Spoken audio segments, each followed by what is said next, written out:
Mesdames, Messieurs, bienvenue à tous. On commence avec l'Assemblée nationale où le chef du gouvernement congolais, Augustin Matata Ponyo, a présenté ce lundi les grandes lignes des prévisions budgétaires pour l'exercice 2013, des prévisions qui s'élèvent à 7,5 milliards de dollars américains.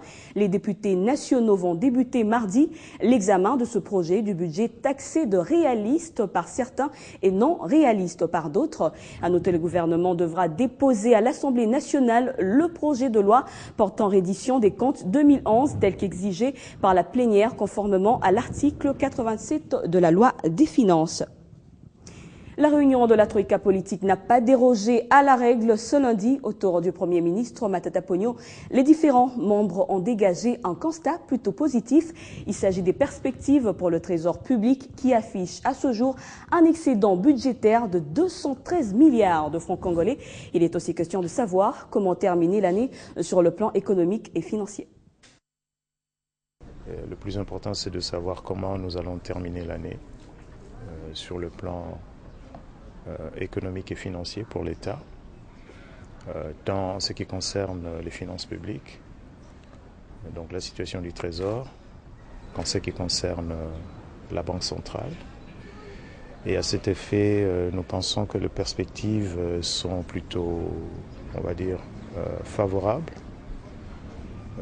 pour le Trésor, qui affiche à ce jour un excédent de 213 milliards,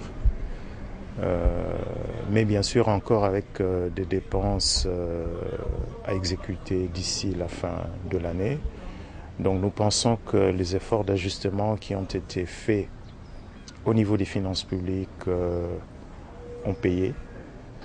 Autre chose, je pense que puisque nous parlons d'envisager comment nous allons terminer l'année sur le plan économique et financier, il y a donc la constitution de deux fonds. Un premier fonds, on va dire un fonds pour l'éducation, pour l'enseignement primaire et secondaire. Un dernier point peut-être, c'est nous avons également discuté de ce forum d'investissement qui est prévu en début de l'année prochaine. Les préparatifs se poursuivent. Nous pourrons vous donner la semaine prochaine quelques détails par rapport donc à cette grande réunion au cours de laquelle nous aimerions mieux vendre le Congo aux investisseurs étrangers. Le principe de cohésion doit régir le fonctionnement au sein du gouvernement. Une exhortation du Premier ministre au cours de la réunion du groupe thématique secteur productif. Des recommandations ont été faites au ministre des Petites et Moyennes Entreprises sur l'état d'avancement de la mise en œuvre du projet de zone économique et le ministre des Transports et Communications a présenté le dossier sur l'offre des bus des transports en commun. Les ministres et vice-ministres doivent travailler dans la cohésion. Cette pratique permettra au gouvernement d'être plus productif. Le Premier ministre l'a rappelé ce lundi au cours de la réunion du groupe thématique secteur productif. Les ministres membres de ce groupe thématique ont abordé deux sujets. Le premier a été présenté par le ministre de l'Industrie et PME. Le dossier sur l'état d'avancement de la mise en œuvre du projet des zones économiques spéciales et le projet d'avancement du projet CIPOR, la cimenterie de la province orientale. Pour tous ces deux projets, notre collègue, le ministre de l'Industrie et Petites et Moyennes Entreprises, nous a fait état de l'évolution de ces dossiers et nous lui avons fait la recommandation d'accélérer la mise en œuvre de ces deux dossiers. Et le second dossier, basé sur l'offre des bus de transport d'occasion, a été présenté par le ministre des Transports et Voies de Communication. Et à ces sujets, le groupe thématique a recommandé au ministre des Transports et Voies de Communication d'organiser un appel d'offres restreint d'un garage spécialisé, un garage international spécialisé qui pourrait accompagner l'association de propriétaires des petits véhicules de transport en commun dans le choix et l'acquisition des véhicules d'occasion mais de bonne qualité, parce qu'il faut mieux organiser ce secteur, il faut créer des normes, il faut que ces normes soient respectées. Les membres du groupe thématique ont également encouragé le ministre des Transports et Voies de Communication à organiser très rapidement, dans le meilleur délai, une campagne de sensibilisation routière qui doit être assortie de nouvelles sanctions à l'endroit des transporteurs ou automobilistes qui conduisent mal et créent des accidents. La situation sécuritaire dans l'Est de la RDC était au centre d'une rencontre au ministère des Affaires étrangères. Une délégation du COMESA, conduite par James Menchen, ancien président des Seychelles, s'est entretenue avec le vice-ministre des Affaires étrangères. C'était ce lundi. Plus de détails dans cet élément de Charlotte Ibouaba. C'était dans la mi-journée de ce lundi que la délégation des sages du COMESA est arrivée dans les installations des Affaires étrangères. L'objectif de cette visite, s'enquérir de la situation sécuritaire dans l'Est de la RDC, devenue depuis un certain temps terrain des hostilités. Nous sommes venus pour apprendre un peu plus tous les éléments du problème, tout en appréciant les démarches que le gouvernement du Congo a fait, des grandes démarches, des initiatives qui ont été prises pour arriver à aboutir à une solution pacifique pour le bien-être du Rwanda et le bien-être du Congo. Le COMESA est une organisation des pays de l'Afrique orientale et australe qui milite pour la promotion de la coopération et développement régional. Peut-il jouer un rôle important dans cette crise qui frappe l'Est de la RDC? Je crois que dans le tout prochain jour, le COMESA va également s'inscrire dans la logique de toutes les autres organisations régionales ou sous-régionales pour trouver rapidement une solution à cette crise qui n'a que trop duré. Après Kinshasa, la délégation se rendra au Rwanda, pays cité dans les rapports des experts de l'Organisation des Nations Unies et des organisations non gouvernementales de droits de l'homme comme principal acteur du soutien au M23. Je vous l'annonçais au sommaire, le gouvernement provincial du Kasaï-Oriental, en collaboration avec les éléments de l'armée et de la police, viennent de mettre la main sur de nouveaux complices du colonel dissident John Tshibangou. La traque se poursuit et les jours sont désormais comptés pour que ce colonel soit mis hors d'état de nuire, a fait savoir le gouverneur Ngoï Kassanji. Justement, à ce sujet, nous sommes en ligne avec le gouverneur Ngoï Kassanji depuis le territoire de Loubefou. Alors, monsieur le gouverneur, il y a peu, vous avez lancé une opération visant à mettre la main sur le colonel dissident John Tshibangou. Où en êtes-vous à ce jour? John Tshibangou avait quitté la 4e région militaire accompagné de 11 militaires armés. À ce jour, à partir de la traque et de la pression exercée sur lui, ces 11 militaires se sont déjà rendus à la 4e région militaire.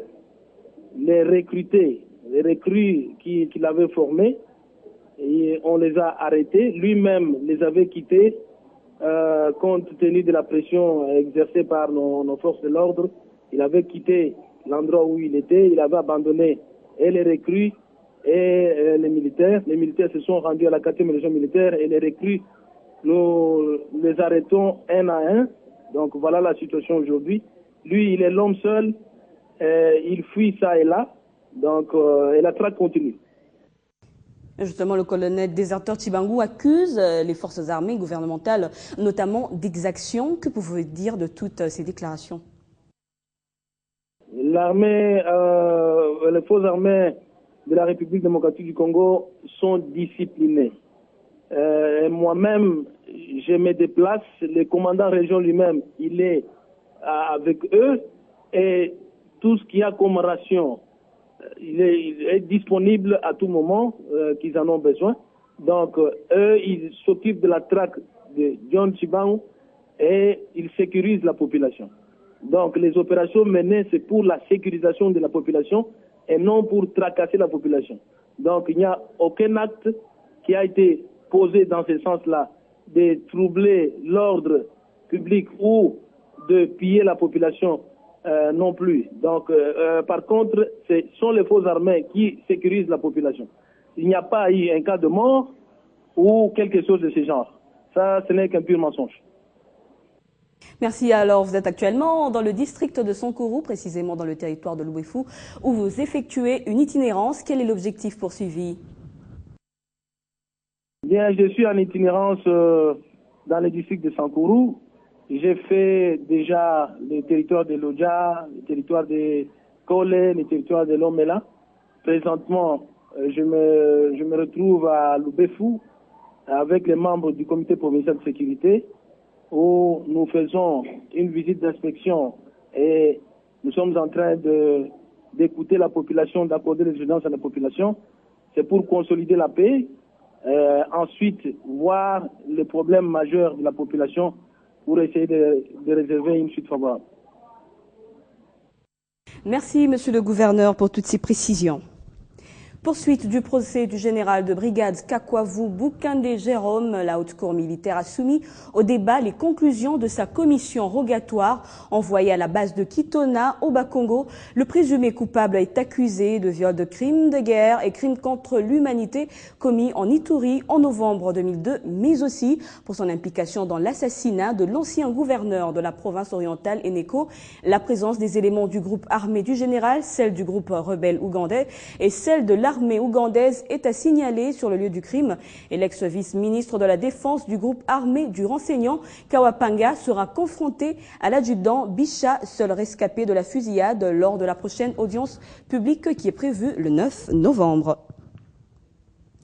Les Quinois peuvent-ils se prendre en charge et se nourrir des produits agricoles locaux sans dépendre totalement d'autres provinces? Oui, pense l'ADIP, appuie au développement des initiatives présidentielles. Cette organisation non gouvernementale qui vient à peine de s'installer à Kinshasa. Cette dernière s'est lancée dans une campagne de vulgarisation dans la commune de Mongafula.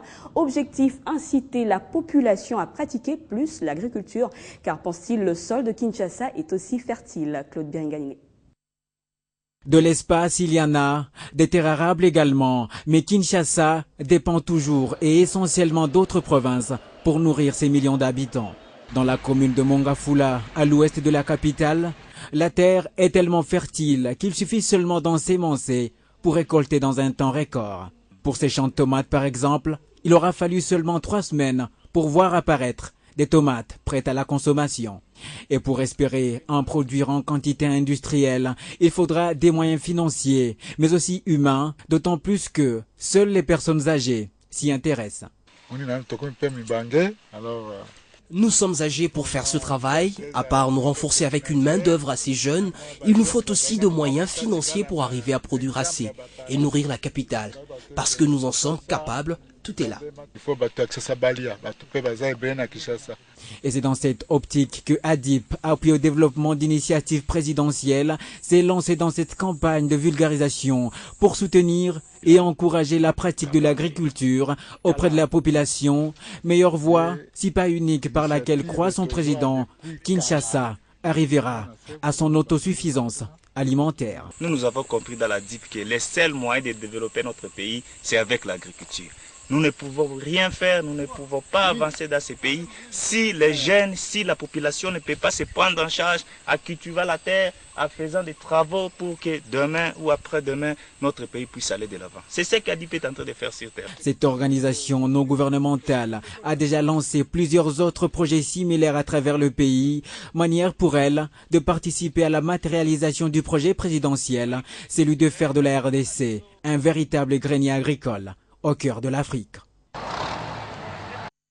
Au lendemain des élections des gouverneurs dans la province orientale, la fédération du Parti du Peuple pour la Reconstruction et la démocratie PPRD de la Chopo était samedi dernier à l'école d'apprentissage idéologique. Les militants et militantes ont réitéré leur confiance et loyauté aux idéaux du parti tout en réaffirmant leur engagement à soutenir les actions de la révolution de la modernité.